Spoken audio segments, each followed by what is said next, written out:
आज हम सीखेंगे घनमूल निकालना। अब घनमूल निकालने के लिए अपने को 1 से लगाकर 10 तक के घन याद होना। घन किस प्रकार से निकालते हैं, अगर मैं 2 का घन निकालूं तो 2 की घात कितनी है 3, तो 2 को 3 बार लिख के गुणा कर दूंगा तो कितना आ जाएगा 8। तो 2 का घन क्या हो जाएगा 8। अगर किसी भी संख्या का घन निकालना है तो उसका 3 बार लिख के गुणा कर देना। वीडियो में क्या करेंगे अपन घनमूल निकालना सीखेंगे।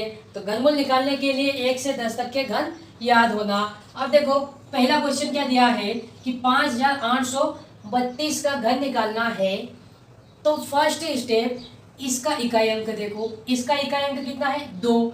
अब यहाँ चेक करना है कि 2 किसका इकाई अंक है, तो 2 यहाँ पे है, देखो 2 इकाई अंक इसका है। तो ये किसके घन में आ रहा है 8 के घन 512 आ रहा है, तो इकाई 2 किसका है 8 का। तो यहाँ पे क्या लिख लूंगा मैं 8 लिख लूंगा। और यहाँ पे 3 अंक अपन क्या कर देंगे छोड़ देंगे। अब इन 3 अंकों को छोड़ दिया तो यहाँ पे देखो क्या बचा, अब आगे यहाँ 5 बचा। अब यहाँ पे देखना है कि 5 किन घन के बीच में आता है, 5 1 और 8 के बीच में आता है, जो किसका घन है 2 और 1 का घन है, इन दोनों के बीच में आएगा। तो यहाँ से छोटा वाला लेंगे, इन दोनों में से कौन सा लेंगे छोटा वाला 1, तो क्या आ गया 1। तो कितना आ गया यहाँ पे 18। तो 5832 का घनमूल कितना है 18। देखते हैं सेकेंड वाला कितना है 13824 का घनमूल निकालना है। तो यहाँ पे फर्स्ट स्टेप में 3 का जोड़ा और इसका इकाई अंक देखा मैंने कितना आया 4। अब यहाँ पे देखना है कि 4 किसका आ रहा है इकाई अंक 4। यहाँ पे देखो ये 64 है, मतलब 4 किसका आ रहा है 4 के घन में आ रहा है। तो 3 संख्याओं के लिए क्या लिख लूंगा मैं 4 लिख लिया। अब ये 3 अंकों को छोड़ दिया मैंने, 3 अंकों को छोड़ा तो आगे क्या बचा 13। अब 13 देखना है किन के बीच में आ रहा है, तो 8 और 27, मतलब 2 और 3 के घन के बीच में आ रहा है 13। यहाँ पे देखो 8 और 27 के बीच में क्या आ रहा है 13। तो इन दोनों में से कौन सा अंक लेंगे अपन छोटा वाला अंक लेंगे। तो छोटा वाला अंक यहाँ पे लिख दिया। तो 13824 का घनमूल कितना निकल आया 24। नेक्स्ट देखते हैं क्वेश्चन नंबर तीसरा है 32,768 का घनमूल निकालना है। तो यहाँ पे इकाई अंक क्या देखा अपन ने 8। तो इसमें देखो 8 किसके इसमें है, तो 8 2 के घन के इसमें है। 8 कहाँ पे आ रहा है इकाई अंक 2 के इसमें। तो यहाँ पे क्या लिख दूंगा मैं 2 लिख दूंगा। यहाँ पे 2 लिख दिया। अब 2 लिखने के बाद ये 3 अंक छोड़ते हुए अगले अंक देखा कितना है 32। अब 32 किन के घन के बीच में आ रहा है, तो 32 देखो 3 और 4 के घन के बीच में आएगा, 27 और 64 के बीच में, मतलब 32 यहाँ आएगा। अब लेंगे कौन सा छोटा वाला अंक, तो यहाँ पे क्या आ जाएगा 3 लिख लिया। तो 32,768 का घनमूल कितना निकला 32। अब क्वेश्चन नंबर चौथा क्वेश्चन क्या है 91,125। इसका निकालना है अपने को घनमूल।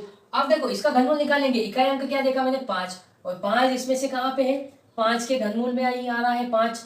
यहाँ देखो ये रहा 5, तो 5 के लिए क्या लिख दूंगा मैं 5 लिख दूंगा। फिर ये जो 3 अंक है इसको छोड़ूंगा और अगले कितने अंक है 2, इनको देखा ये कितना आ रहा है 91। अब यहाँ पे देखो 91 किन के घन के बीच में आ रहा है, 64 और 125 के बीच में 91 आएगा। तो इन दोनों के बीच में आ रहा है क्या 91। तो अब 91 आ रहा है तो बड़ा वाला नहीं लेंगे, लेंगे कौन सा हमेशा छोटा वाला। तो कितना आ गया 4। तो 91,125 का घनमूल कितना है 45। अब नेक्स्ट क्वेश्चन देखेंगे अपन, पांचवा है 6,58,503 का घनमूल याद करना है। इकाई अंक देखा मैंने, इकाई अंक कितना आया 3। अब यहाँ चेक करो कि 3 की इकाई अंक किसका है 7 का है, ये रहा। तो यहाँ पे क्या लिख दिया मैंने 7। 3 अंक क्या करें यहाँ से हटा दिए, बचे कितना 658। अब यहाँ चेक करो कि 658 किन के घन के बीच में आ रहा है, तो 8 और 9 घर के घन के बीच में आएगा 658। अब देखो 512 और 729 के बीच में आएगा। तो ये किन के घन के 8 और 9 के घन के बीच में आ रहा है। तो छोटा वाला अंक लेंगे, कितना आएगा छोटा वाला अंक 8। तो 6,58,503 का घनमूल कितना निकला 87। अगला क्वेश्चन देखना, क्वेश्चन नंबर 6 कितना है 8,04,357 का घनमूल निकालना है। तो इकाई अंक कितना आ रहा है 7। तो यहाँ पे चेक करेंगे 7 किसमें इसमें आ रहा है, 7 यहाँ आ रहा है, किसके घन में 3 के घन में आ रहा है। तो इन तीनों अंकों के लिए क्या लिख दूंगा मैं यहाँ पे 3 लिख दिया। बचा कितना 804 बचा यहाँ पे। अब ये चेक करना है कि 804 किसके घन के बीच में आ रहा है, 9 और 10 के बीच में आएगा। देखो 729 और 1000 के बीच में ही आएगा 804। अब 804 यहाँ आया, कौन सा अंक लेंगे यहाँ से छोटा वाला अंक। छोटा वाला अंक क्या है 9। तो यहाँ कितना आ गया 93। तो 8,04,357 का घनमूल कितना निकलेगा 93 निकलेगा।